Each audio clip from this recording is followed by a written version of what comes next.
Hoy tenemos una invitada muy especial, a la doctora Lilian Soto, que nos acompaña en el tema que corresponde a este encuentro, relativo a la violencia intrafamiliar, el acceso a la justicia, la orientación en rutas de atención durante la emergencia sanitaria. Sabemos que este es un tema que ha sido eh, un, un asunto muy cotidiano, lamentablemente, en la realidad que estamos viviendo. Por lo tanto, se hace indispensable empezar a generar claridades sobre este tema en medio de lo que estamos viviendo aquí en la pandemia y más bien llamarlo desde esta situación de cuarentena que tenemos. Nos acompaña la doctora Lilian Soto, ella es fiscal en violencia intrafamiliar, estudios en Derecho, especialista en Derecho Procesal, en Derecho Penal, también en estudios de género. Eh, estuvo adscrita en el Centro de Atención a Víctimas de la Fiscalía y en este momento se encuentra en el Centro de Atención Integral a Víctimas de Violencia Intrafamiliar, que es el CAVIF. Todo su ejercicio profesional ha estado vinculado a identificar y acompañar a las mujeres y a los sujetos víctimas de violencia de género y de violencia intrafamiliar. Entonces, la doctora hoy va a disponerse a conversar con nosotros. La dinámica, por supuesto, es que la información y las preguntas que queremos exponer van a ponerse en el Facebook y obviamente a finalizar la sesión tendremos un tiempo para que la doctora nos permita un espacio y conversemos con ella sobre esas dudas que surgen en la comunidad que hoy nos acompaña como público en este evento. Entonces vamos a proceder a darle la palabra a la doctora Miriam. Muchísimas gracias por acompañarnos y bienvenida, doctora.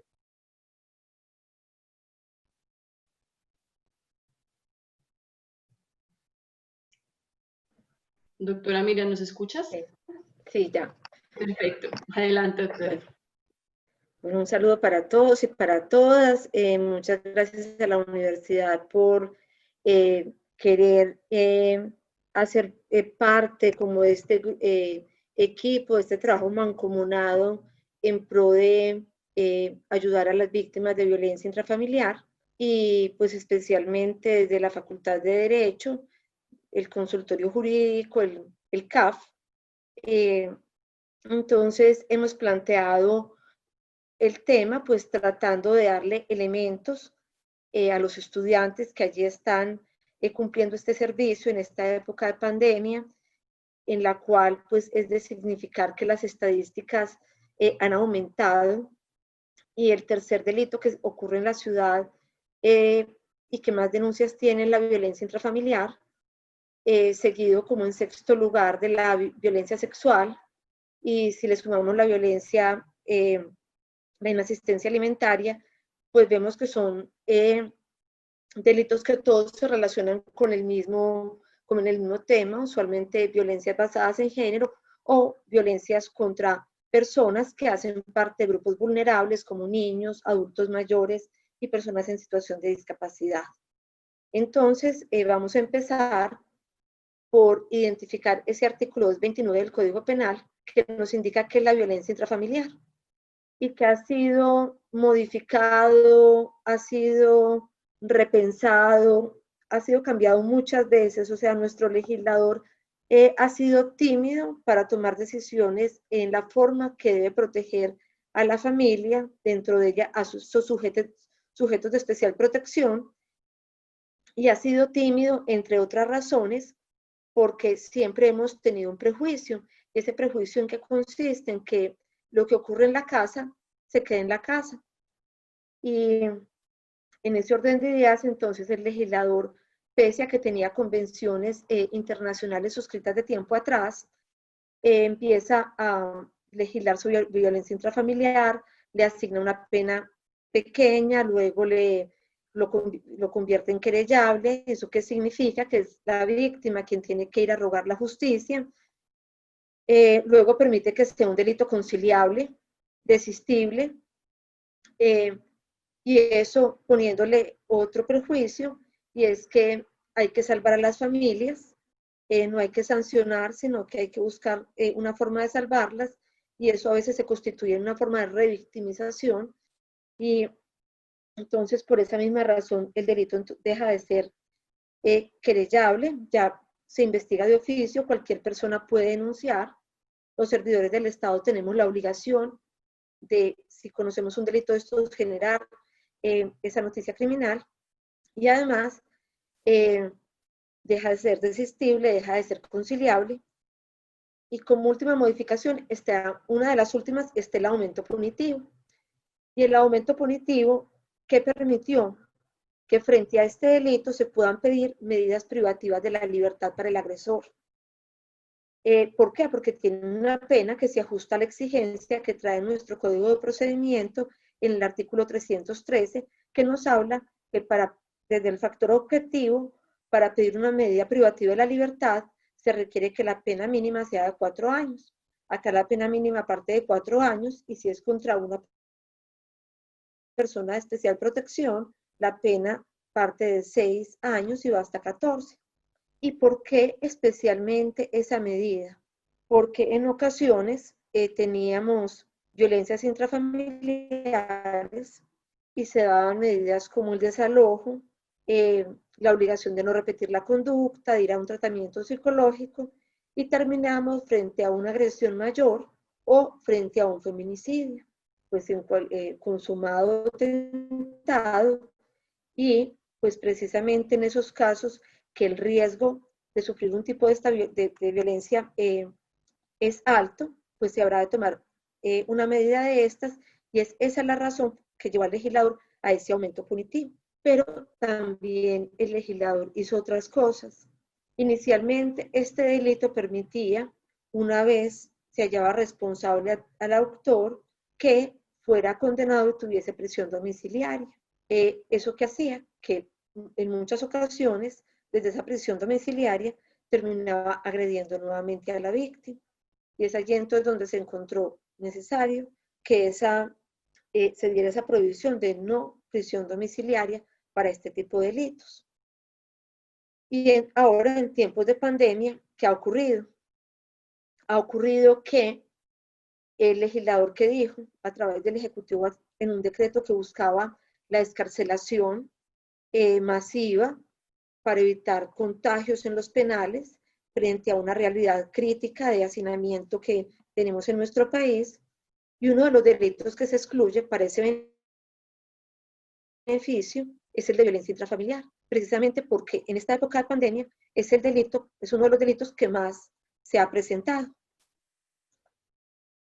Pero también vino otra reforma legislativa que hizo que este artículo 229 fuera más amplio y tuviera una mayor cobertura. Y la ley 1959 de junio del año anterior amplió el tipo penal y nos explicó quiénes hacen parte de ese núcleo familiar, y nos dijo: vean, los cónyuges o compañeros permanentes, aunque se hubieran separado o divorciado. Y eso en razón a qué? A que muchas agresiones suceden después de que se toma la decisión de separarse. Y después de eso entonces venían no solo violencias intrafamiliares, tentativas de feminicidio y feminicidios. Entonces se incluyó este ítem. Esto en una puya, digo yo, en una puya frente a la Corte Suprema de Justicia, quien en junio de 2017 había generado una sentencia en la que nos indicaba que no había violencia intrafamiliar entre excompañeros porque ya no había familia. Y también entonces en esta reforma se incluye en el literal B de ese parágrafo primero al padre y la madre de familia, aun cuando no convivan en el mismo hogar, si el maltrato se dirige contra el otro progenitor. También la Corte nos había dicho esto, es que ellos son familia en relación con el hijo, pero no son familia entre ellos. Entonces ahí tampoco hay violencia intrafamiliar, y todos esos eventos, que eran muchísimos y de unas violencias muy fuertes, muy graves, habían pasado a ser lesiones personales o constreñimiento ilegal, o en algunos casos ningún delito, ¿cierto? Entonces se había generado una desprotección frente a estas personas que sufrían este tipo de circunstancias. Y repitió el legislador el parágrafo segundo en el literal C, que nos dice que también hay violencia intrafamiliar por parte de esas personas que cumplen labores de cuidado de miembros de esa familia. Y el literal D es el más complejo de interpretar, hace referencia a las personas con que se sostienen o hayan sostenido relaciones extramatrimoniales. Y en extramatrimoniales vendría la primera inquietud si vamos a hacer una interpretación exegética en derecho. Eso significaría fuera del matrimonio. Entonces uno se preguntaría, ¿y las que son fuera de la unión libre, de la libre convivencia, de carácter permanente, que se caractericen por una clara, inequívoca vocación de estabilidad? En términos generales y acudiendo a las actas de discusión de esta norma, lo que podemos concluir es que hace referencia específicamente a esas relaciones que son permanentes con aras a constituir familia. Ejemplo, quien trabaja, y estamos en la Universidad de Antioquia, entonces trabaja en la Universidad de Antioquia en Urabá, pero tiene su familia en Medellín y viene cada mes un fin de semana, y entonces ya tiene también otra familia en Urabá. Pues resulta que las dos las tiene con vocación de estabilidad y de constituir familia. Distinto sería, por ejemplo, cuando hablamos de un noviazgo de 12 meses, que llevan de noviazgo 3, 4 años, pero no conviven juntos, son estables en la relación de noviazgo, pero no en una relación de cara a constituir una familia, un núcleo familiar. Entonces, este numeral ha sido el que más polémica ha tenido de cara a la interpretación, y realmente es una norma muy nueva, de junio del año pasado, pues ya va a cumplir un año, y pues se irá generando jurisprudencia que nos permita interpretarla. Sin embargo, luego de uno leer esto, entonces, ¿qué sentiría? Que la mujer sigue en la misma bolsa de la familia, es decir, que se pudo haber creado en esta oportunidad de la ley 1959 ese delito de género, o una serie de delitos específicos que se cometen en contra de la mujer por esa condición específica. Y apuntamos a esto porque dentro de la violencia intrafamiliar, un 80% de los casos que tenemos son en contra de mujeres y de niños.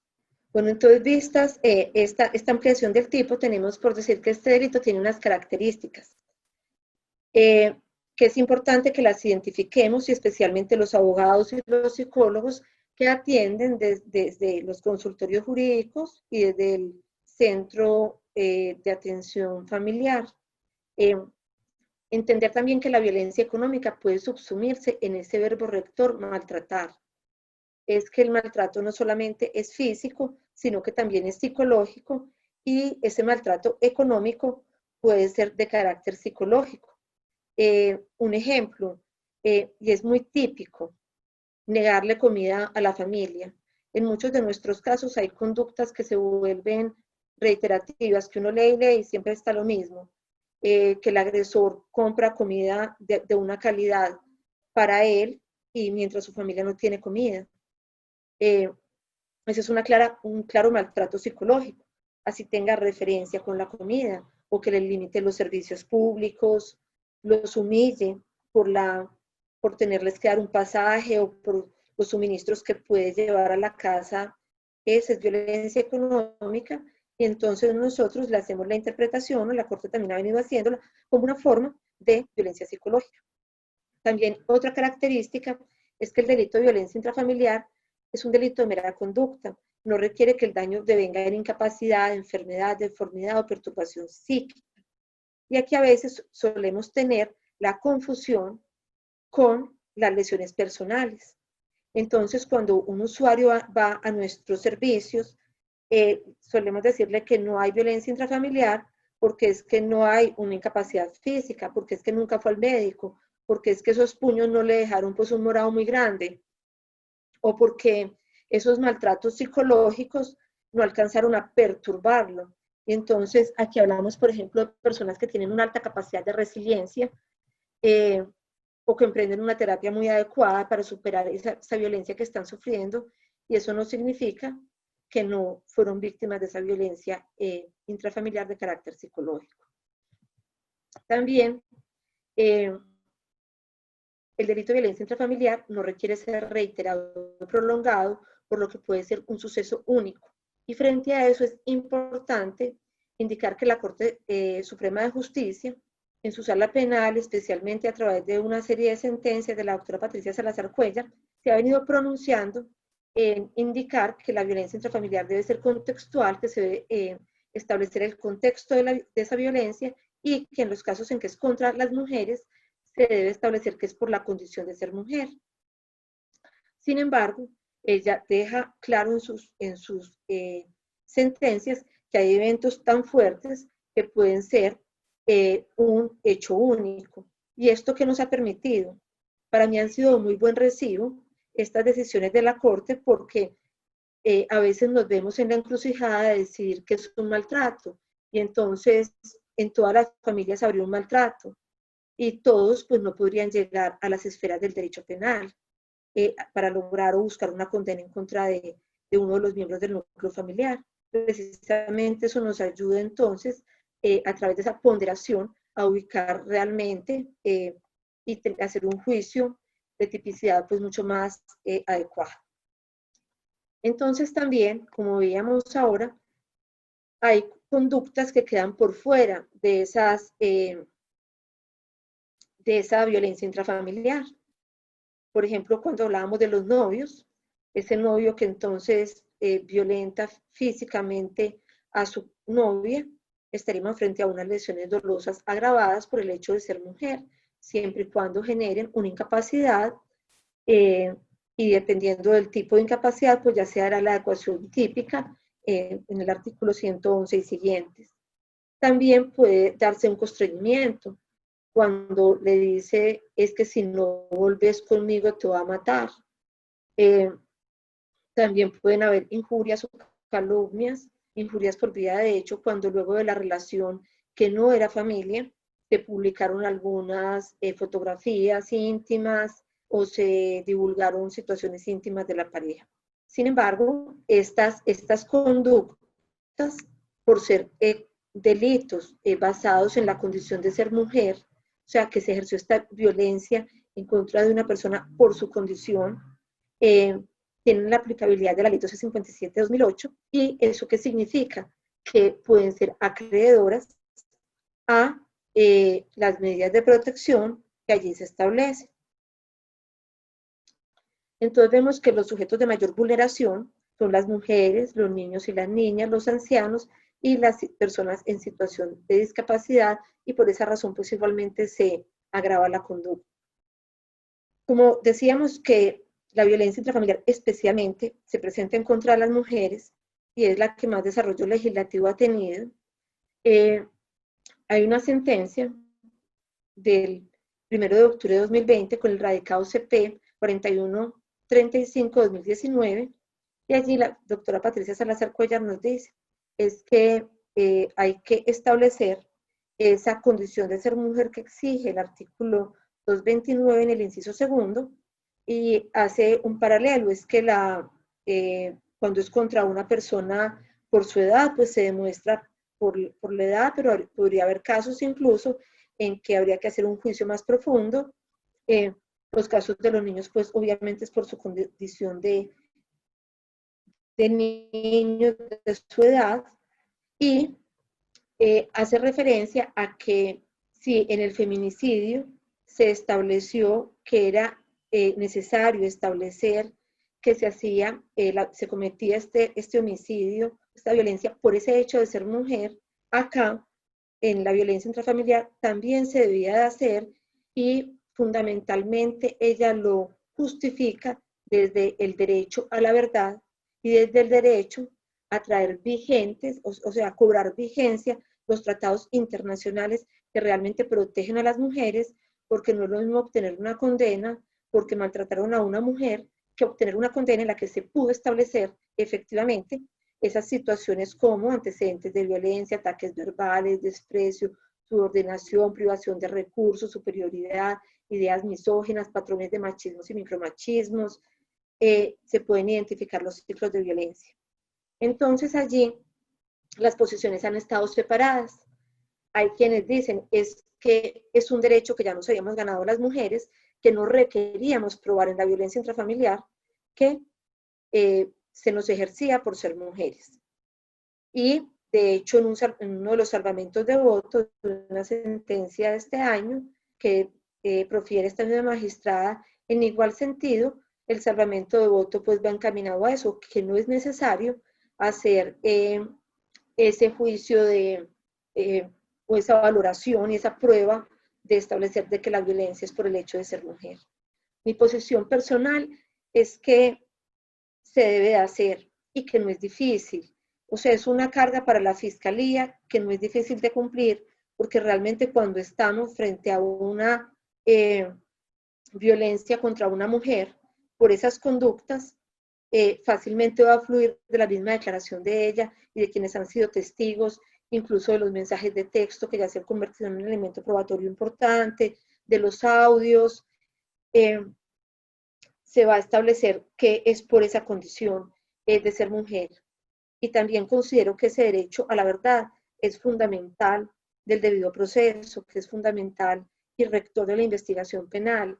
Y entonces cuando logramos una condena porque me pegó una persona, pero no desencadenamos esos móviles, no estaríamos garantizando la verdad. Yo pienso que para una mujer es muy importante que en un juicio y en un proceso se establezca a fehaciencia que esa fue la conducta. Y creo que además en ese mismo orden de ideas los jueces logran cumplir ese deber argumentativo, porque podrán entonces explicarle a la sociedad y ese rol transformador que cumple el derecho, explicarle adecuadamente que este tipo de conductas la sociedad no las tolera, las sanciona, se reprochan y debe haber un cambio. Pero si quedan ausentes, pues entonces queda un bache bien grande y no vamos a lograr entonces generar esos otros fines como que tiene el derecho penal, como transformar la sociedad. Es importante también establecer que la violencia intrafamiliar entonces genera un tipo de afectaciones altas y de diferentes tipos, como afectaciones en la salud mental, la integridad física, desarticula la familia y tiene consecuencias en la sociedad. A veces esas afectaciones en la salud mental las invisibilizamos y ni siquiera las nombramos. Entonces, una mujer después de que se separa por una violencia no quiere volver a tener otra relación, no, yo vivo sola y feliz, porque ya quedó marcada de que posiblemente todas las relaciones van a ser así. Pues también es obvio que vemos que hay muchas afectaciones físicas insuperables por violencia intrafamiliar y tentativa de feminicidio, y las desarticulaciones de las familias que se vuelven disfuncionales, que generan consecuencias en el desempeño académico de los hijos, en el desempeño laboral de los padres o de la víctima, de quienes hacen pues parte de ese núcleo familiar, pero también generan unos desvalores frente a esos compromisos sociales. Y cuando nosotros investigamos otro tipo de delitos, y entonces nos encontramos jóvenes que hacen parte de bandas criminales, extorsionan, cometen homicidios, y vamos al fondo de sus vidas, en muchas encontramos que la violencia intrafamiliar pues, fue una de esas causas que inició toda esta situación.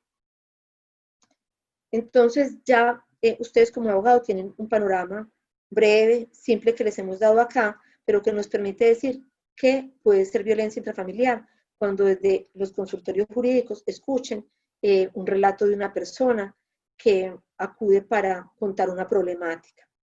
Como abogados, nosotros, ¿cómo debemos de enfocar este problema? Como un tema de derechos humanos, especialmente contra las personas que son sujetos de especial protección constitucional, y especialmente cuando es en contra de las mujeres y de los niños. ¿Y por qué nos decimos que es de derechos humanos? porque también los tratados internacionales que ha suscrito Colombia para evitar la discriminación contra la mujer, para erradicar las violencias contra las mujeres, han dicho que las violencias contra las mujeres son un asunto de derechos humanos. Pero también este tema lo tenemos que encauzar, porque cuando estamos a veces hablando de derechos de este tema, tenemos dos opositores grandes. Uno que yo no he podido conocer, que es la ideología de género. Entonces, de verdad que yo no sé dónde está, dónde se estudia, pero es la ideología de género que muchos creen que va a acabar con las familias, que las va a desarticular, que va a llevar a la perdición a la sociedad. Y el otro tema es que nos dicen, no, es que este es un tema de litigio feminista extremo. No, ninguno de los dos. Las feministas han jugado un papel sumamente importante en los derechos judiciales que hemos ganado las mujeres y especialmente en el derecho penal, pero este es un tema de derecho constitucional y de acceso a la justicia. O sea, ya tenemos unos tratados internacionales, tenemos una normativa dentro de nuestra norma penal y procesal, y entonces lo que tenemos que hacer como abogados es permitir que a estas mujeres, a estos niños, a estas personas en situación de discapacidad, a estas personas adultas mayores, se les garantice un real acceso a la justicia y se les garanticen esos derechos que tendrían todas las personas como víctimas en un proceso penal, pero esos que tienen además como plus, porque ciertas leyes les han ido dando unos derechos específicos que les permiten agenciar y que el Estado pues se encargue de que esas personas puedan efectivamente caminar en ese tránsito del derecho penal que no es fácil, acompañados y en una ruta que efectivamente les garantice pues llegar hasta el final, y ese realmente es un asunto bien complejo, pero que es un deber que tienen los abogados, que tenemos los abogados, de buscar que se le garantice a estas personas. Entonces ya viene la ruta de atención. Teniendo un caso o identificando un caso, sea de violencia intrafamiliar o de esos otros delitos que hemos podido identificar que se pueden presentar cuando no encaje en violencia intrafamiliar, mirar cómo pueden acceder estas personas a la justicia en estos tiempos de COVID-19. Yo pienso que hemos sido hasta más efectivos. La inmediación es muy importante, pero que finalmente las acciones que hemos tomado han sido realmente efectivas. Porque antes una persona que era víctima de un delito tenía que ir a una sala de atención al usuario, hacer una fila, obviamente no es porque fuera un mal servicio, sino porque, pues como vamos a un banco, hay que esperar que me atiendan, que me escuchen, que vuelvan y me escuchan, y se volvió un trasegar muy largo. Ahora una persona, y a veces muchas no podían ir, no tenían el pasaje para ir, si ese día no había ficho para ellas, no se atrevían a volver al día siguiente.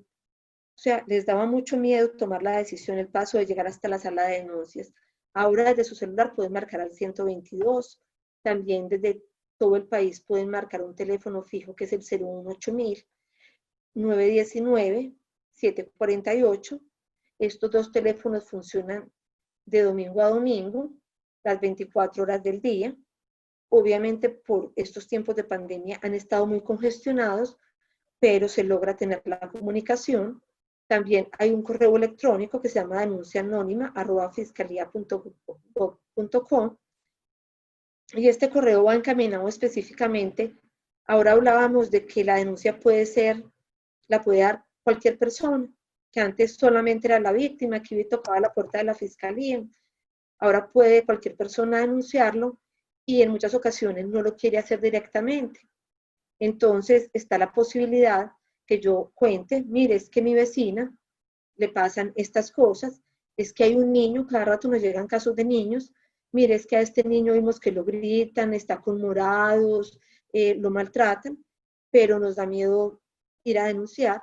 Para eso está esta línea. El camino de pronto es un poquito más largo, porque cuando nosotros tenemos un denunciante, nombres, información concreta, iniciar una actuación penal es más fácil, pero la denuncia anónima también nos permite hacer actos de verificación pues, a través de los policías judiciales de la Fiscalía. También se cuenta con un chat a través de www.fiscalía.gov.co. Ese chat está de lunes a domingo de 8 de la mañana a 6 p.m. Y ahí se pueden hacer todas las inquietudes o preguntas que se tengan. Vale notar que a través del 122 no solamente está la posibilidad de denunciar, sino también de preguntar cómo está mi proceso, qué fiscal lo tiene, cómo puedo comunicarme con el fiscal para saber si va a haber una audiencia, porque es que ahora en las oficinas no hay nadie, no me están contestando, y tengo audiencia X día, y el juzgado no contestan, la fiscalía, entonces el 122 también es el centro de contacto de la fiscalía, y a través de él se puede obtener pues, mucha información.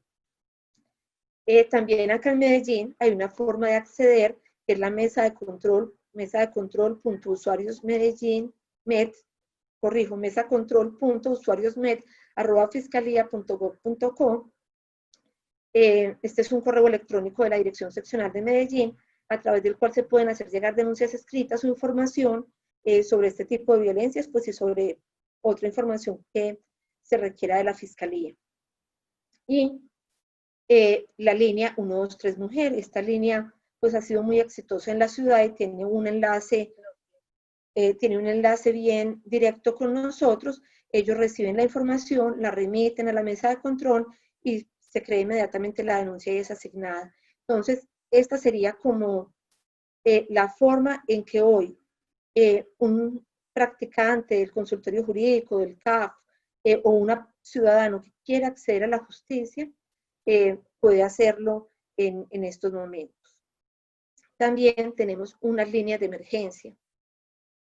Estas líneas han sido demasiado importantes por varias cosas. Pues una, porque funcionan 24 horas, las trabajan personas especializadas y han sido creadas para atender este tipo de casos. Entonces está la línea 155 de la policía, funciona a nivel nacional, ahí pueden recibir orientación jurídica y psicológica para las víctimas, para las mujeres, para víctimas de violencias basadas en género. Está la línea 122 de la Fiscalía, pues que ya las expliqué en igual sentido. Está la línea 141 del ICBF, que también es muy efectiva, y si ahí se registra un caso de una violencia contra un niño, inmediatamente generan un radicado y se generan acciones puntuales para la protección pues, y la atención de ese caso. Y como decía acá, el 123 Mujer. Entonces son positivas y son efectivas para atender las emergencias, pero además han sido muy importantes para nosotros como fiscales porque se convierten en una prueba, inicialmente en un elemento material probatorio que nos podrá servir en un juicio en ocasiones como prueba de corroboración y en otras incluso como prueba directa. ¿Por qué? Porque ahí están los audios de todas esas llamadas que quedaron. Y también porque esas profesionales que han atendido a estas personas a través de esas líneas dejan unos reportes, hacen unas remisiones, entonces podemos hacerle un seguimiento a todo este asunto de esta violencia, y en ocasiones encontramos casos de mujeres que han acudido desde hace 5 o 6 años a la línea y no se habían atrevido a denuncian y podemos encontrar pues todo este historial de hechos de violencia intrafamiliar. Vimos ahora entonces cuáles son los teléfonos o líneas a través de los cuales se puede acceder. Ahora es ante quién podemos acceder, ¿cierto? Ya tenemos claro que hay una situación de violencia intrafamiliar, estamos frente a una situación que puede ser un delito o que puede ser también un asunto de conocimiento de las comisarías de familia. Para los tiempos de pandemia, para esta emergencia sanitaria, se legisló el decreto 460 del 20 de marzo de 2020 y allí se le atribuyeron a las comisarías de familia unas funciones específicas, muchas de las cuales ya tenían, pero se le hizo el mandamiento que durante esta pandemia ellos eran quienes debían de llevar pues como la batuta de la actuación en una serie de funciones. Entonces dicen atender a las personas en caso de violencia intrafamiliar. También nos dicen que se deben tomar medidas urgentes en casos de niños, niñas y adolescentes. ser policía judicial y realizar actos urgentes, especialmente cuando esté en peligro la vida y la integridad física de la víctima en casos de violencia intrafamiliar. ¿Esto qué significa? Que ellos pueden hacer en ese inicio de esa pesquisa en la recolección de elementos materiales probatorios, de dar órdenes, por ejemplo, para la medicina legal, emitir medidas de protección, disponer la protección de la víctima y recolectar los elementos materiales probatorios como declaraciones, informaciones, evidencias físicas. Y para este tema, las comisarías se articulan con la Fiscalía, pues según directrices del nivel central de la Fiscalía General de la Nación. La función de la Fiscalía, ¿cuál es en punto a la atención de la violencia intrafamiliar? Y esto es muy importante tenerlo claro, porque si bien el delito es investigable de oficio, no es querellable, no es desistible, no se puede conciliar. La función nuestra como Fiscalía es investigar y acusar a los responsables de haber cometido un delito. Es decir, nosotros como fiscales de violencia intrafamiliar nos enfocamos primero en establecer, existió una violencia intrafamiliar, un maltrato físico o psicológico, quién lo estableció, y pedir para esa persona, acusarla ante los jueces competentes para pedir una sanción. Pero al mismo tiempo, el artículo 250 de la Constitución nos ha dado una función que es velar por la protección de las víctimas, testigos y peritos que la Fiscalía pretenda presentar. Y este es un tema muy delicado y muy amplio. Hay quienes piensan que la víctima solamente es víctima cuando en la audiencia de acusación se le reconoce tal condición. Y pues eso es parcialmente cierto. Allí en esta apertura del juicio, que es la acusación, se le da esa condición de víctima. Pero la víctima, según el artículo 132 y el artículo 11 del Código de Procedimiento Penal, que por más es principio rector, nos dice que la víctima tiene esa condición desde que el hecho ocurrió. Es decir, que nosotros siempre debemos de tratarla como víctima y protegerla, incluso independiente que logremos una sentencia condenatoria o que se logre pues esclarecer los hechos. Debemos de velar por la protección de esa víctima.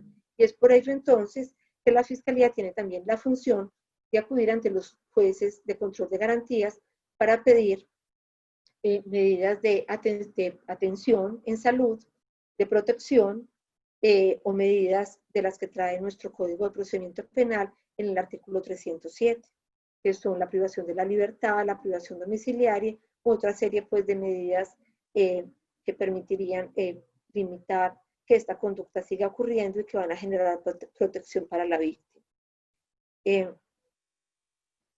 Este acceso a la justicia entonces va desde que esa persona acude a través en este momento de una de esas líneas, formula su denuncia. Una vez formula su denuncia, pues ocurren casos en que la denuncia no es recibida.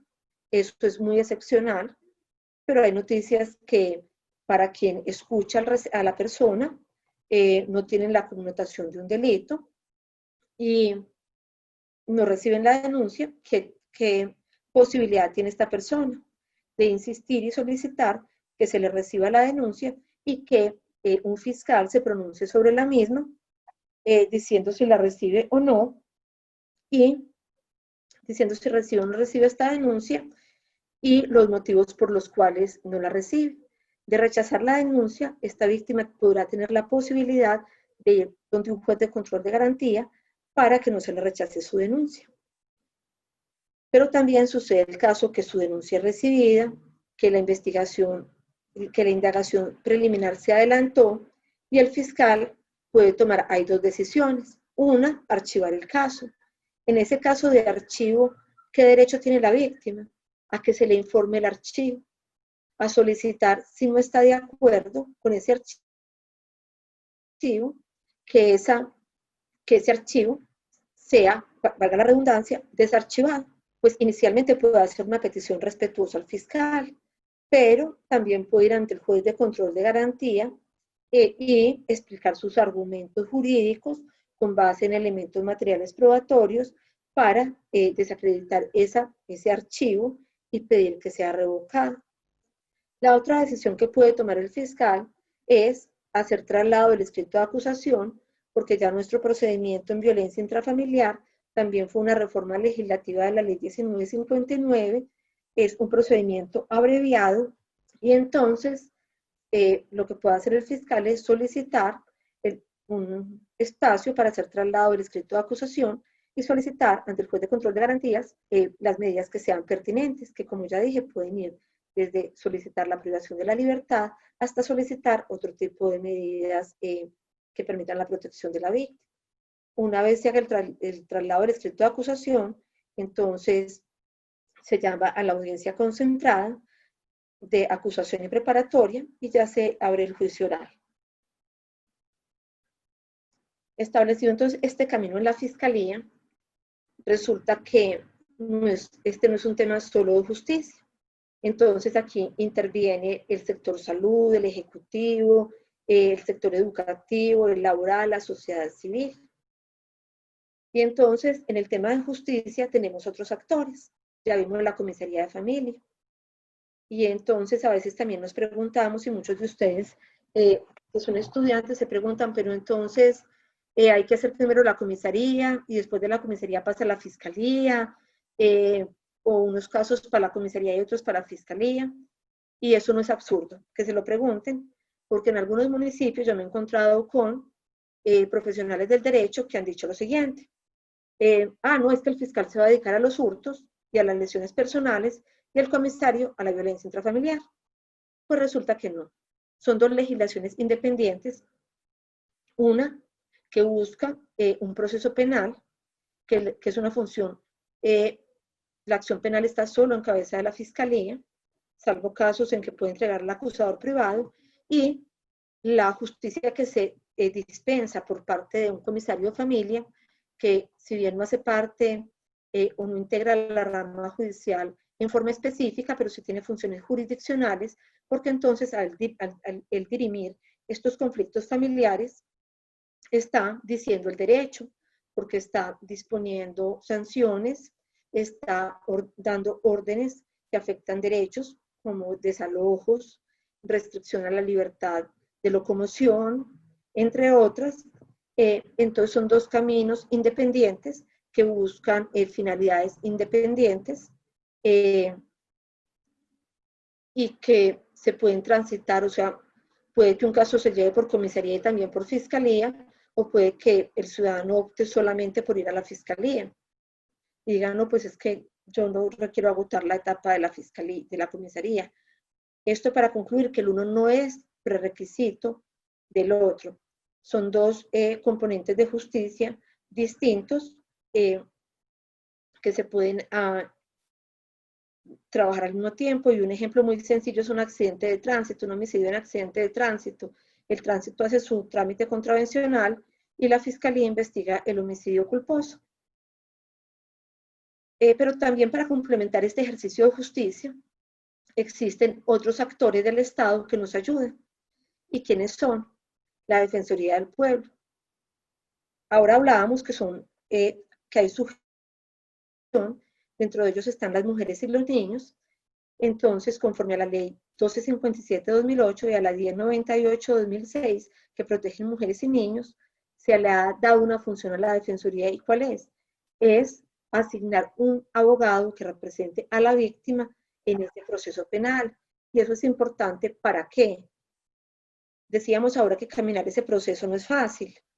Entonces, íbamos en ese camino del apoyo al proceso penal. En estos tiempos de pandemia, ¿cómo se ha garantizado? Les cuento que yo les decía ahora que estamos teniendo una respuesta mejor.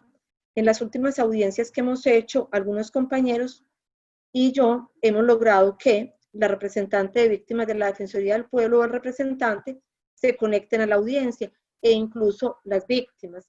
En estos días tuve un caso que me conmovió inmensamente, porque una mujer que vive en un estrato, diría yo, menos 40, con unas condiciones de mucha vulnerabilidad, logró a través de su celular conectarse y participar de toda la audiencia.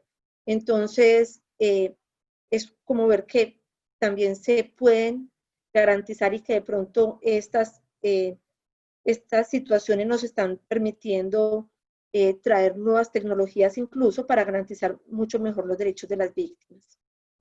Y en tema de justicia en comisarías, también tenemos, al menos en la ciudad de Medellín, en otras ciudades, y esto no porque, bueno, porque Medellín sí es una ciudad que tiene, o en la que tenemos muchos recursos a comparación de otras ciudades, pero la ley 1257, por allá en su artículo 20, si no me equivoco, habla que los municipios deben de garantizarle esa primera orientación y atención integral a la víctima en temas de justicia, en temas jurídicos, y precisamente, por ejemplo, acá en Medellín hay unas duplas que orientan a las mujeres para ese acompañamiento en el tema de justicia en la comisaría de familia.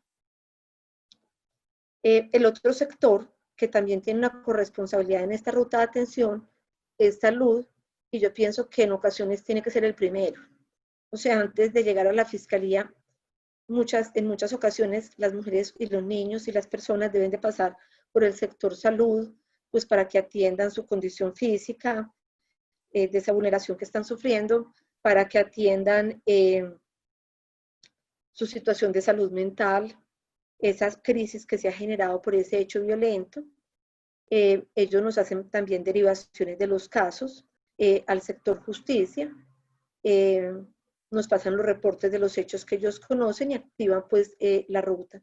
Es decir, muchos casos de violencia intrafamiliar, la ruta inicia por salud.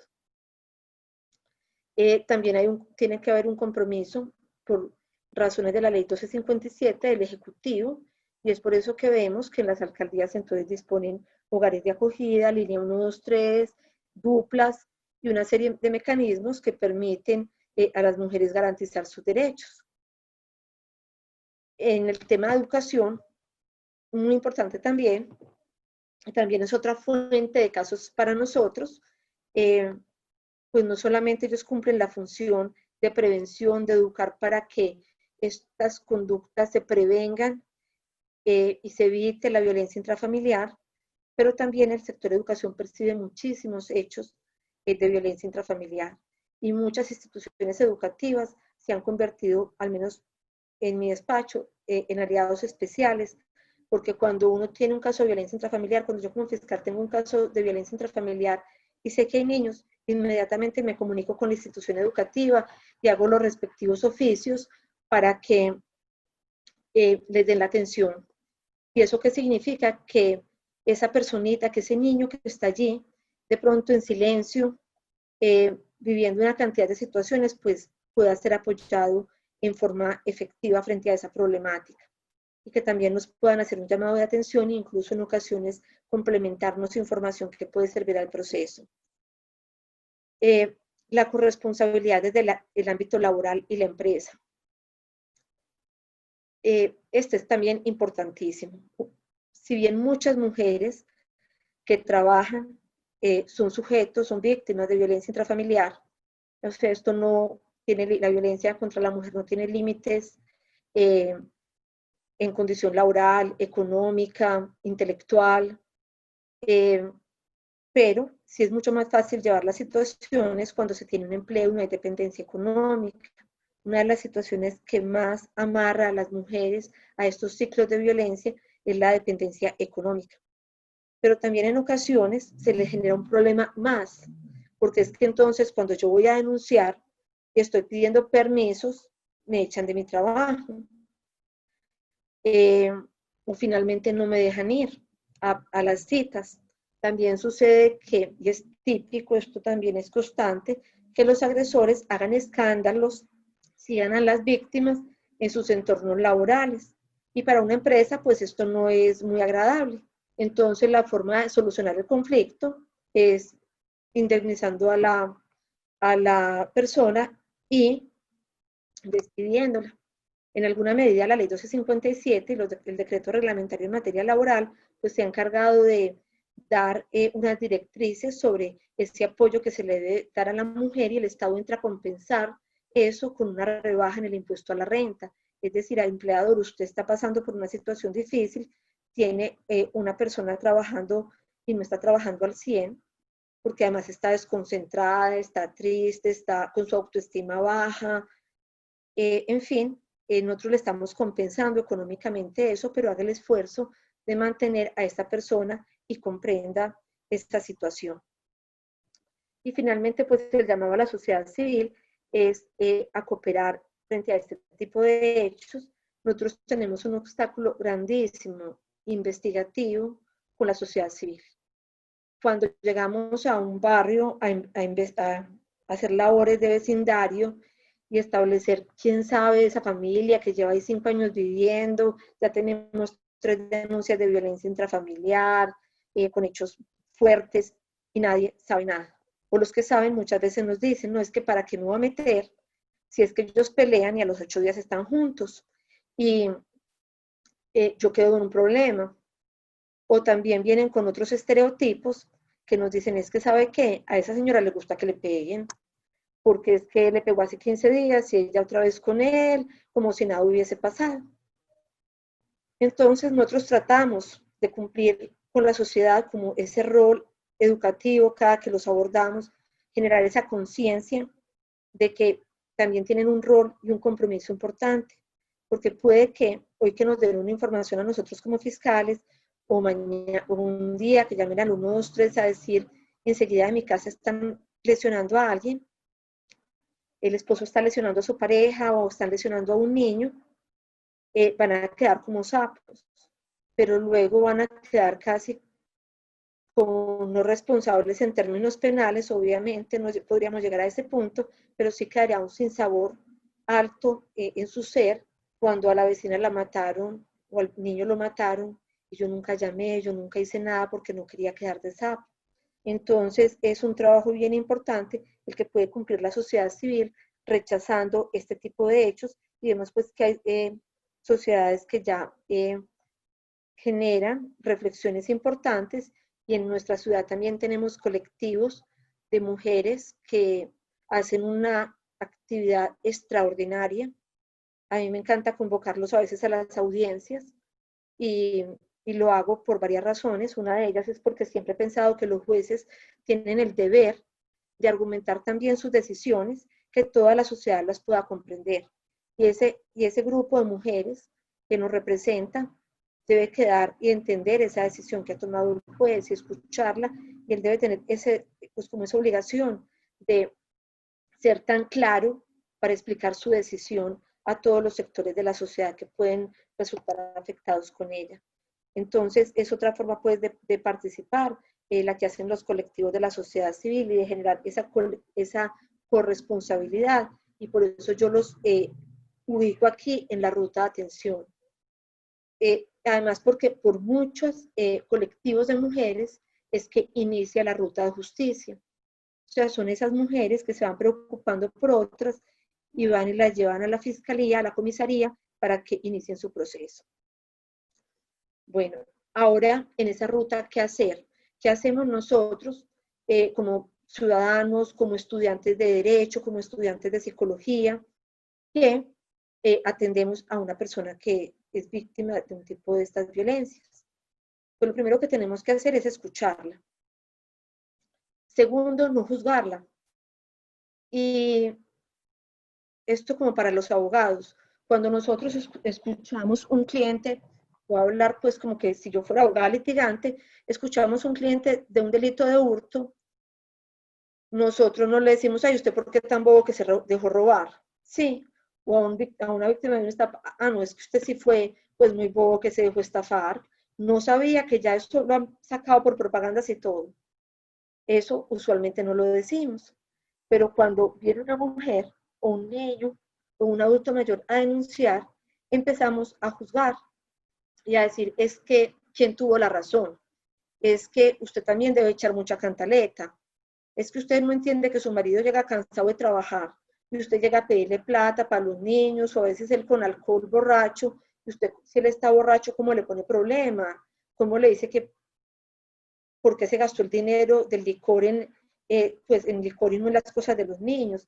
Empezamos a juzgar, y eso qué va a hacer que esa víctima no confíe en nosotros y que crea que en ese ciclo de violencia en que la hicieron sentir culpable, que eso sea cierto, porque además ya una persona que sabe de derecho, que sabe de psicología, que para ellas trabaja en una oficina, en un consultorio jurídico, o sea, si acuden allí es porque están esperando que estas personas les den una respuesta. Entonces, por favor, escuchar y no juzgar. Y luego de escuchar, si ustedes se identifican con esos parámetros básicos que tiene un abogado, que se derivan de la descripción típica que hace el artículo 229, que van a hacer solicitar la intervención institucional a través de los canales que hemos indicado. Obviamente, la intervención es voluntaria, pues uno de los principios es la autonomía de la víctima de la ley 1257, y la víctima decidirá si escoge ir a la comisaría, ir a la fiscalía. Los servidores del Estado sí tenemos la obligación de generar una denuncia de oficio, pero ustedes, pues como abogados, solamente tienen el deber de orientarle la ruta que ella debe tomar. Y ya pues serán decisiones éticas y propias que el consultorio y el CAF pues decidirán según sus lineamientos si deciden denunciar o no hacerlo. Hay también instituciones que, hay como dos posiciones. Hay instituciones que salvaguardan como ese derecho de la víctima a no denunciar, a que no lo quiere hacer y lo respetan, y otra línea que indican que este es un delito oficioso, que la vida de la mujer puede estar en peligro y que siempre deben de denunciar. Sin embargo, son dos posiciones frente a las que cada cual, desde la institución en que se encuentre, entonces toma la que encuentre pues más adecuada a sus principios. Derivar siempre la atención en salud. La atención en salud, como dije ahora, en violencia intrafamiliar es fundamental, porque no se trata solamente de generar un proceso penal para buscar un responsable, sino que se trata de que realmente esa víctima vuelva a estar en las condiciones que estaba antes de, pueda recuperarse, y este es un asunto que por todos los lados toca con salud. Y generar redes de apoyo social. En ocasiones las personas no tienen las facilidades entonces para ir muchas veces al psicólogo, para ir muchas veces al médico, para estar yendo a la fiscalía o a la comisaría, pero en las redes de apoyo social se vuelven importantísimas porque son las que pueden estar presentes para evidenciar momentos picos de la violencia, para hacer los llamados a la autoridad, para que conozcan esa ruta de atención y estén pues atentos a prestarle apoyo a estas personas. En ese tema de no juzgar, yo quiero reiterarlo otro poquito porque sucede que en la violencia intrafamiliar ocurre una situación muy compleja que no se presenta en otros delitos, y es que al momento de ir a juicio, las víctimas toman la decisión de no declarar en contra del agresor. ¿Y por qué toman esa decisión? No porque les gusta que las golpeen, no porque piensan que eso fue, que lo que les hicieron está bien hecho, sino que lo hacen porque a veces se sienten culpables, porque su familia las presiona, porque sus hijos las presionan, porque tienen dependencia económica, por una cantidad de situaciones. Y después de que ellas se retractan en un juicio y dicen que no van a declarar contra ese ciudadano, les da mucha vergüenza, mucha pena volver a acudir a los sistemas de justicia. Entonces, yo siempre hago algo en que les digo, yo entiendo que usted no va a declarar y no te voy a juzgar. Mi camino va a ser más difícil de recorrerse en su declaración, pero aquí siempre va a poder volver, porque no les podemos cerrar las puertas. Y esa de verdad que es una invitación a todas las personas que estamos de una u otra forma inmersas en esta ruta. No personalicemos, no juzguemos, no le cerremos la puerta a la víctima. Puede que la próxima vez que vaya a tocar nuestra puerta y la cerremos, ya no tenga salvación. Entonces, apuntar a eso. Sin embargo, es importante ahí también traer otro punto que desarrolló la ley 1959, y es la prueba anticipada. Es un tema que no es novedoso dentro de la estructura del proceso penal, es una figura que ya existía para unos casos muy excepcionales, y en la 1959 se reguló específicamente para el caso de violencia intrafamiliar.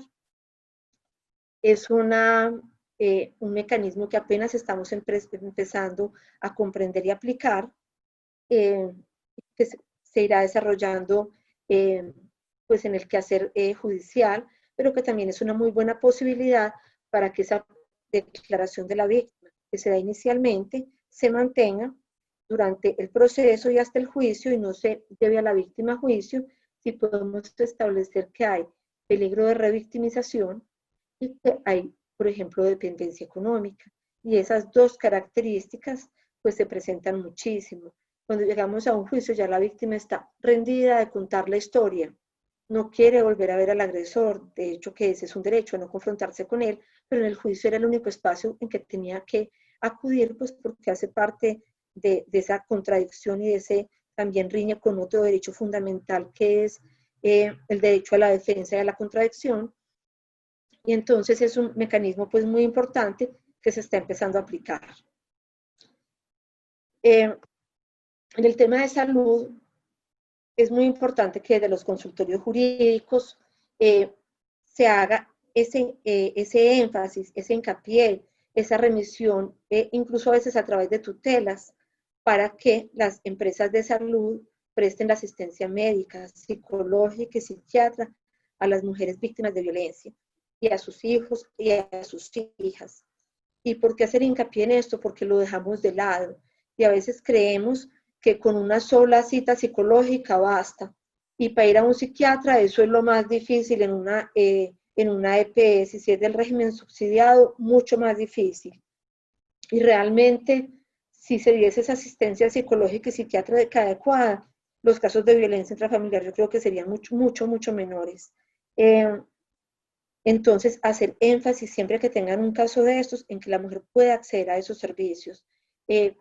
Como decía yo ahora, muchas veces ellas no van por otras razones de otra índole, pero para eso están los psicólogos, de los CAF, para que los ayuden a empoderar, a hacerles ver la necesidad de la importancia de la salud mental, pero que no sea porque nunca les dieron una cita y nosotros como abogados no hicimos lo que teníamos que hacer para lograr el litigio en favor del derecho a la salud. Bueno, ya las instituciones educativas y de las laborales hablamos. Creo pues que en estos términos, en forma sucinta, logramos tocar el tema de violencia intrafamiliar, cómo acceder a la justicia y esas rutas que podemos caminar para que esos derechos se hagan efectivos. Muchas gracias y quedo atenta a las preguntas. Doctora Lilian, muchísimas gracias por la presentación, por todas las claridades, por que yo creo que ha sido una experiencia muy interesante, no solamente desde lo académico y desde lo jurídico, sino también desde las acciones que podemos realizar, no solo tanto abogados como toda la sociedad en conjunto. Bueno, yo le voy a compartir algunas de las preguntas que se han planteado durante su charla. Hay algunos asuntos que usted ha venido resolviendo durante la charla, sin embargo, las presento nuevamente porque creo que son temas es interesante que queden recalcados en este trabajo que hemos venido realizando el día de hoy, doctora. Entonces, preguntas están relacionadas con asuntos que ya planteó y que le pido, por favor, retomemos brevemente para aclarar. Bueno, muchas gracias. Nos hace una pregunta Marcela Gutiérrez, dice, ¿existe una condena ejemplar para un agresor declarado culpable del Existe una condena de violencia intrafamiliar, existen muchas condenas. Una condena ejemplar, dice la... Pues sí, hemos tenido condenas ejemplares. Hace poco hubo una condena por parte de un compañero mío de unidad en que la condena fue de 6 años. En mi concepto es una condena ejemplar. ¿En qué sentido? En que usualmente cuando ya ven que están muy cogidos con los elementos de prueba, pues ellos se van a preacuerdo y el preacuerdo siempre les rebaja la mitad de la pena. En ocasiones entonces pueden quedar en penas de 3 años, en fin, pero si hay penas bastante altas y significativas, ese pues sería como el caso más reciente. que tenemos, que es esa condena de 6 años. También hubo una condena de 6 años en estos, hace poco, confirmada por el Tribunal Superior de Medellín, o sea que incluso fue a segunda instancia y el Tribunal Superior de Medellín confirmó esa condena del juez penal municipal, y la Corte Suprema de Justicia también ha dictado pues sentencias bien importantes condenando por el delito de violencia intrafamiliar. Incluso hay una muy buena, que es la sentencia del Cambuche. Es una sentencia del año pasado, también de Patricia Salazar Cuellar, y que pese a que no había convivencia, todavía no estaba la ley 1959 vigente, y se estaba revisando una violencia intrafamiliar en la que ya no convivían juntos, y por la decisión de la Corte de 2017, pues el condenado con su abogado pidieron la acción de revisión para que le aplicaran ese criterio jurisprudencial y lo condenaran por lesiones, y la doctora Patricia Salazar Cuellar se vino con una confirmación de la sentencia por violencia intrafamiliar, diciendo es que así no convivieran juntos, en ese caso puntual había una agresión tan sistemática y él sería tan inmerso como en la vida de ella, que efectivamente se va a la violencia intrafamiliar, la confirmó. Es decir, pues que sí tenemos un nutrido caudal de condenas. Lo que sucede es que la violencia intrafamiliar rebosa los límites, o sea, las denuncias son tantas que las sentencias serían pocas frente al número de casos que tenemos. Muchas gracias, doctora Lilian. Tenemos una segunda pregunta. ¿Qué tipo de medidas, aquí plantean de inmediatez, pero asumamos que son esas medidas urgentes, qué tipo de medidas urgentes está realizando la justicia cuando el agresor está ejerciendo violencia de género durante este tiempo de cuarentena del COVID-19? Pregunta Cristina Arana. Bueno, yo les voy a hablar específicamente del delito de violencia intrafamiliar, pues que es el que me incumbe, ¿cierto? Porque no podría hablar de otros delitos que no tengo conocimiento cómo se están desempeñando. Pero sí, efectivamente, pues inicialmente las funciones están en este momento en manos de la comisaría, porque la rama judicial había suspendido por los primeros días de la cuarentena y había limitado el tipo de audiencias. Entonces, los comisarios de familia estaban otorgando todas esas medidas de protección, que eran el desalojo, el alojamiento, el desalojo, el no acercarse a la víctima, no repetir la conducta, las multas, etc. La fiscalía, por su lado, ¿qué hizo? Incluso en el tiempo de cuarentena, que estaban restringidas las audiencias, las solicitudes de captura, el centro de servicios nos admitió audiencias para solicitar captura, y pues desde el equipo de alertas tempranas, que somos 3 fiscales acá en Medellín, en este tiempo de pandemia hemos obtenido varias órdenes de captura, y vale a notar que en todas las que han capturado en el tiempo de pandemia, los jueces han impuesto medidas de aseguramiento de carácter intramural, pese a la situación del COVID en las cárceles, y en unas 2, porque estaban en otras ciudades los agresores, se impuso la domiciliaria, pues era absolutamente razonable y adecuada pues esa medida. Pero sí se han impuesto ese tipo de medidas. También la Fiscalía cuenta con un esquema, que es el Programa de Protección a Víctimas de la Fiscalía, que en casos de violencias muy fuertes, bueno, en todos los casos aplica, pero especialmente para violencias muy fuertes. ¿Y por qué hago esta claridad?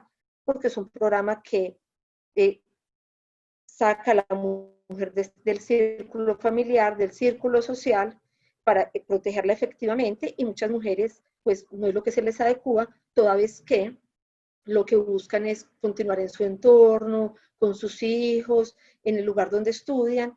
Entonces esta medida no se torna pues como la adecuada, pero también existe, también se ha aplicado para casos de violencia intrafamiliar, y esto hay que unirlo a un hecho, que es que muchas mujeres, sumada a la violencia intrafamiliar, la viven en el marco de las bandas criminales.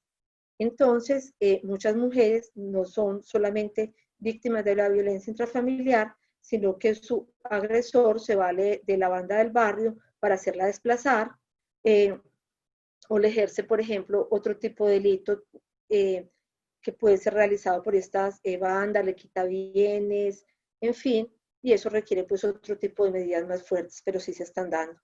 Pero yo repito, el asunto de violencia intrafamiliar desborda la capacidad instalada que se tiene en la ciudad, porque las comisarías están rebosadas, nosotros como fiscales también tenemos bastantes casos.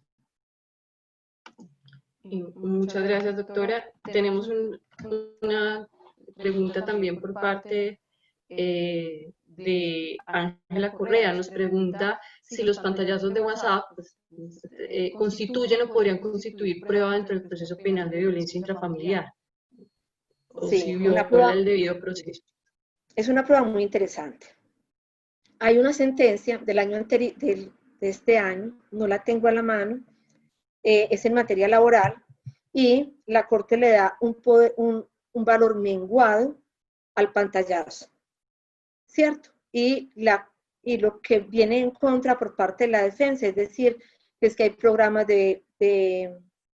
pues programas informáticos que permiten alterar y crear esos pantallazos como se quieran manipular, en fin, pero es que usualmente el pantallazo va conexo con otra prueba que es la declaración, o sea, un pantallazo no cae en un juicio del cielo, un pantallazo ingresa porque alguien dice que lo recibió, y entonces ahí tenemos una prueba testimonial. Yo como fiscal no desecho los pantallazos, hay en ocasiones que me dan muchas pelas y yo los llevo. Siempre doy la orden al perito en informática que los pueda extraer técnicamente. Entonces, remito a la víctima que vaya a la sección de informática, forense, y un ingeniero extrae del celular la información y pues esta información sí se puede llevar a juicio con toda la solidez. Sin embargo, en muchos casos no contamos con esa posibilidad, porque ya los han borrado, porque quedó solo el pantallazo. Entonces, yo lo llevo como documento. La defensa que me lo ataque me tiene que probar que es falso. O sea, quien me diga que es que eso no tiene valor probatorio, pues que pruebe que está alterado, que es falso. Y lo argumento desde esa declaración que la víctima da que le llegó. Incluso a veces, cuando están llegando los pantallazos, hay gente que los ven. En un caso que me tocó hace 2 meses, el policía judicial estaba entrevistando a la víctima y mientras él la entrevistaba, le llegaban mensajes del agresor. Eso fue en tiempo de pandemia. Entonces, esa información no la habían podido extraer del celular. El investigador tomó el pantallazo al celular de la víctima, miró dónde lo había extraído, de qué número le llegó, lo anotó en el informe y ya fue pues como una tarea argumentativa. Entonces, en conclusión, no tienen el mismo valor, se les da un valor menguado como de prueba sumaria, pero en ese orden de ideas hay que trabajarlos y hay que llevarlos al proceso. O sea, no sería sensato que uno diga, no, como no lo extrajeron adecuadamente, yo lo voy a sacar, ¿cierto? Muchas gracias. La sentencia, doctora, que mencionaba es la T043 de 2020, del 10 de febrero de 2020. Bueno, doctora. Tenemos varias preguntas realmente relacionadas de varias personas con el tema de saber si las líneas que vimos durante la presentación están activadas solamente durante este tiempo de cuarentena o van a seguir activas. ¿Cuáles podría, pues, como saber uno en qué momento dejan de estar habilitadas o puede estar tranquilo con comunicarse con cualquiera de ellas en cualquier momento? No, siempre han estado habilitadas. El 122 de la Fiscalía pues ya lleva varios tiempo y a través de él siempre se han podido recibir denuncias. De hecho, que en muchas ocasiones que algunas personas van a la Fiscalía, no alcanzan los fichos para recibirse denuncia ese día, también lo pueden hacer entonces a través del 122 y pueden llamar allí, les dan una cita para que se presenten pues ya a la Fiscalía con una fecha y hora programada. Entonces la línea 122 siempre está, la 155, el 123 y el 141. Lo que pasa pues es que no se usaban en forma masiva para recibir denuncias, pues porque nosotros estábamos allí esperando a los usuarios, ¿cierto? Había como esa otra disposición, pero siempre están y pues van a seguir estando. Muchas gracias. Doctora, también hacían referencia en las preguntas a lo que sucede con la norma que cambia un poco los sujetos activos y pasivos del delito de violencia intrafamiliar, ¿no? Que es emitida el año pasado. Y refieren es qué sucede con este asunto de las amenazas entre los cónyuges, entre los excónyuges, entre los compañeros y los excompañeros, cómo están manejando ese punto que efectivamente es refiriendo un poco más a violencia verbal, psicológica, emocional. ¿Cómo hacen para recibir estas denuncias, para darle esa calidad de denuncia frente al delito penal de violencia intrafamiliar, o están siendo remitidas directamente al proceso administrativo en comisarías de familia? A ver, si son excónyuges, o sea, si hubo convivencia y ya no hay esa tal convivencia, tengan o no tengan hijos, esas agresiones verbales son violencia intrafamiliar y nosotros adelantamos esta investigación por violencia intrafamiliar. A la par que la pueda adelantar la comisaría. La dificultad específicamente dónde radica y lo que Patricia Martínez ha denominado las violencias huérfanas es, por ejemplo, en los novios o en el que se enamoró solo, ¿cierto? Ese hombre que se enamoró solo y persigue a una chica, la acosa, y eso entonces no es ni acoso, no es ni amenaza, pues no sería, pero no es constreñimiento porque todavía no la ha constreñido, pero sí son unos comportamientos que incomodan, afectan y violentan a las mujeres, y ahí pues es el llamado que yo hacía al inicio de mi intervención, que bienvenida a la ley 1959, fue un esfuerzo importante de la Fiscalía, pero sí esperamos las mujeres que nuestro legislador tenga una ley más amplia que pueda abarcar todo ese tipo de conductas que nos afectan por esa condición de ser mujer y que no están solamente dentro de la bolsa de la familia, ¿cierto? Eso es lo que esperaríamos. Doctora Miriam, también en el marco de esa norma preguntan sobre las conductas sexuales presentes en el delito de violencia intrafamiliar. ¿Cómo generar esa diferencia de empezar el proceso desde el delito de violencia intrafamiliar cuando hay alguna conducta sexual como acto central del ejercicio de violencia, o definitivamente hace un tránsito a otro tipo de delitos como el abuso o el acceso carnal? A ver, sin duda alguna, si la mujer habla de que ha sido abusada sexualmente, estamos frente a esa hipótesis delictiva y deberá ser analizada, investigada, miras a confirmarla o a descartarla, ¿cierto? Y se deberá tramitar como delito sexual. Pues ya la Fiscalía a nivel interno tiene diferentes directrices, sea porque se inicie en CAIBAS o se inicie en violencia intrafamiliar, y pues quien toma los elementos para hacer esos actos urgentes iniciales, pero si termina siendo un delito sexual, pasa a la unidad CAIBAS, quien lo llevará hasta el juicio, y tiene pues, además el Centro de Atención a Víctimas de Violencia Sexual tiene todo un equipamiento de profesionales para poder investigar adecuadamente este delito, que no es fácil de investigar.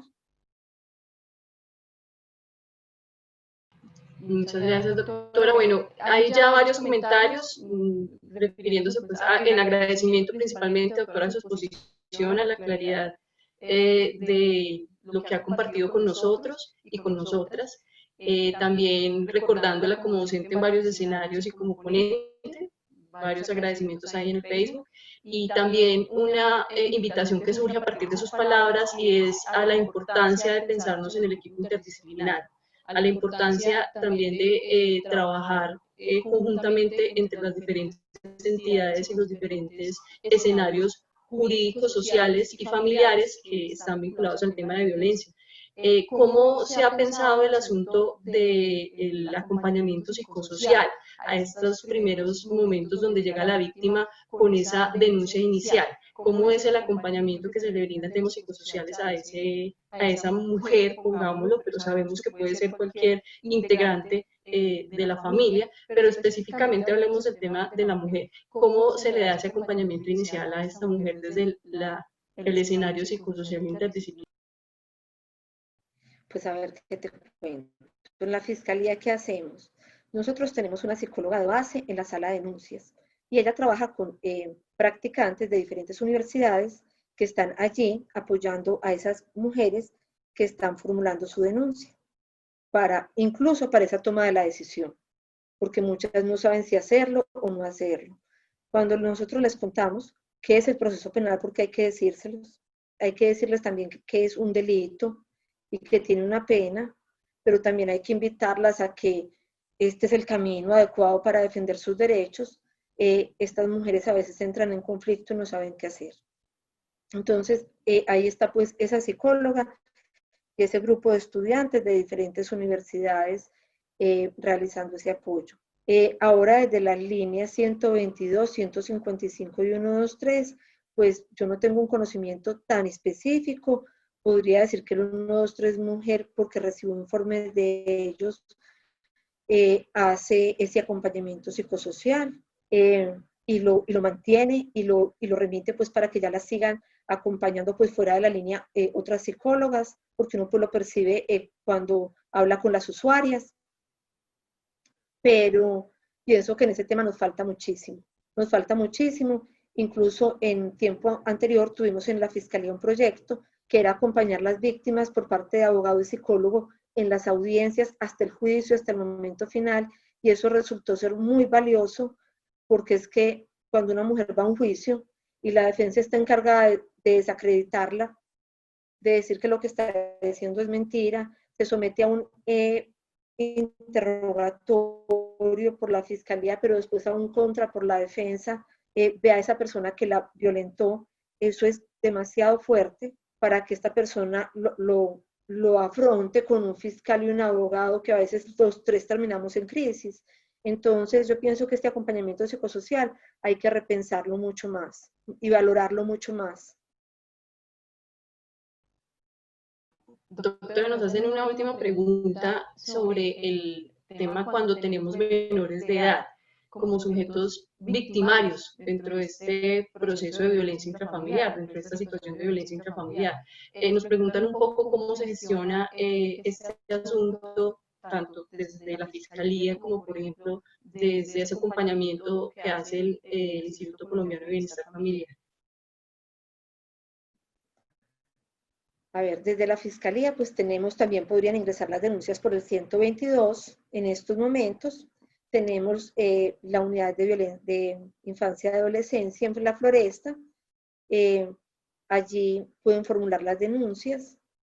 Allí hay acompañamiento también psicológico, están juntos jueces, fiscales, ICBF, generando un acompañamiento integral. Obviamente, pues el proceso de infancia y adolescencia tiene una mirada siempre de aplicar la justicia restaurativa, recomponer ese conflicto, porque usualmente esas agresiones se dan inicialmente en ese hogar primario, ¿cierto? No aún pues con la pareja, aunque también pues hay menores que ya tienen pareja y la están violentando siendo menores, pero pues el camino allí es especialmente buscar la aplicación de la justicia restaurativa y hacer un acompañamiento a la familia. Bueno, doctora Lilian, aquí ya finalizan las preguntas que teníamos dentro del Facebook Live.